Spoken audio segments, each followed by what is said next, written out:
It's a moment of deep reflection in this country. A 6-month, 7-month protest movement, really, like we've never seen before, proved unable to stop all 64 lawmakers of the governing coalition from voting to pass what they say is only the first step to a total overhaul of the powers of the High Court.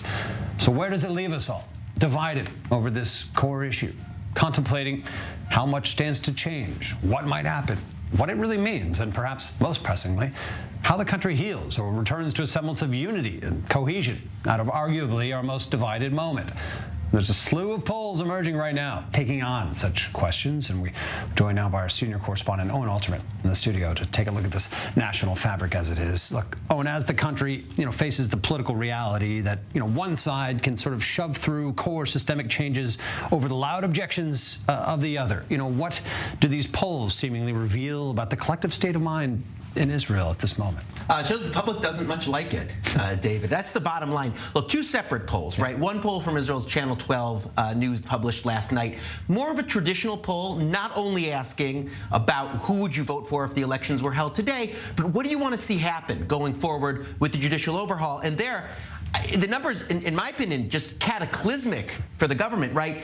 They ask in a kind of balanced question, what do you want to see happen next with the rest of the judicial overhaul? David, the numbers, 33% go full speed ahead, 29% pass, but here's the key, pass, but only with the agreement of the opposition. 33%, by the way, to bury the legislation completely, 29% to pass it, but only with the consent of the opposition. Only 22% of the public, David, wants to see the government and the coalition go full speed ahead, right? And that's in a sense the default, right? Again, Netanyahu said he wants to do it only with the opposition.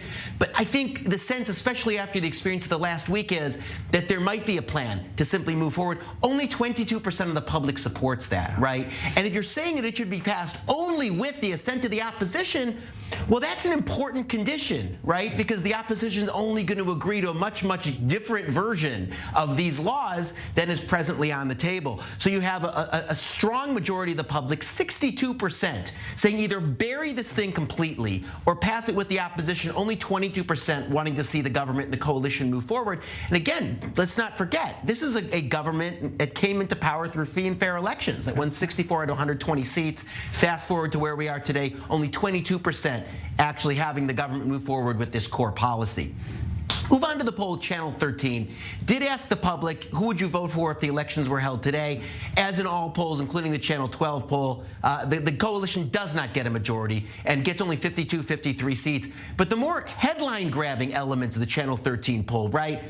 Ask people, are you considering leaving the country? 28% say yes. Wow. Are you worried about a civil war? 56% say yes. Wow. These are big numbers, but on the other hand, it's a parade of horribles, right? Is there going to be nuclear Armageddon? Is Tom Cruise going to drive his motorcycle off of Masada? You ask people questions and open-ended, there's obviously going to be a lot of people who just say yes. We also see that number, 28% say they're considering leaving the country, but David, we don't know what the number was last year. That's right. Or last month. That could be or 10 years ago, right? Right, maybe it was 40% last year, and it's actually gone down. We don't have anything to compare it to. So in isolation, I don't think the number means all that much. But, it's obviously good for getting headlines. But certainly what we do know, right? We know that startups are starting to take steps to leave the country. We've seen the economic warnings. I know you covered that in the last block.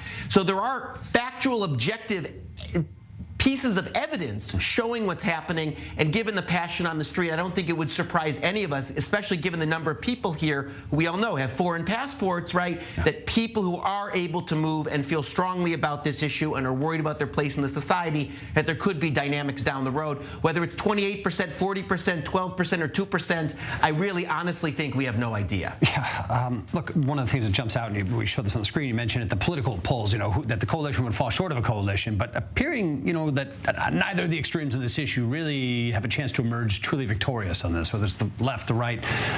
The National Unity Party under Benny Gantz took a huge leap in this situation there. The ostensible political winners. Explain that to the viewers. Yeah, that's outside of any margin of error, right? And there's no margin of error that would explain the idea that Benny Gantz's party has, at least in some of these polls, 30 seats, right? So obviously, yeah, he's taken a huge leap, as you mentioned. Again, seen as someone who's positioned himself based on his previous political brand and the composition of his party too, David, as a kind of potential bridge builder, a kind of center of gravity for a country where the balance of power is being fought over.